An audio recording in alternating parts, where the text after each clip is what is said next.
मुंबई में मजलिस इत्तेहादुल मुस्लिमीन की क़ियादत में मुख्तलिफ मकामात पर एहतजाजी मुजाहरे किए गए। पार्टी के कौमी तर्जुमान साबिक़ रुकन असम्बली वारिस पठान को बाइकल्ला के पास गिरफ्तार कर लिया गया।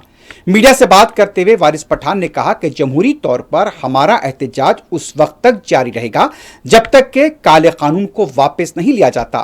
वारिस पठान ने कहा कि जब किसानों के 3 कानून वापस लिए जा सकते हैं तो फिर वक्फ कानून को वापस क्यों नहीं लिया जा सकता।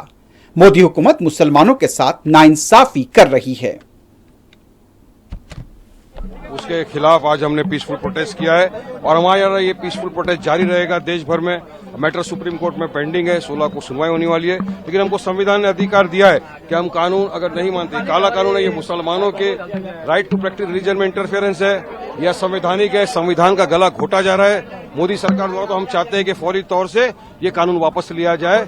जिस तरह किसान का जो बिल था उसको वापस लिया सरकार ने, तो इस बार मुसलमानों के साथ ही ऐसा क्यों अन्याय? आंदोलन चलेगा क्या, ऐसा कहा गया है? अरे शाह बानो का नाम तो बिल्किस बानो का क्या किया लोगों ने? बिल्किस बानो के कातिलों को छोड़ दिया, वो बलात्कारियों को छोड़ दिया खुली फिजाओं में। जब बेल पर बाहर आए तो उनको आपने हार फूल पिनाए।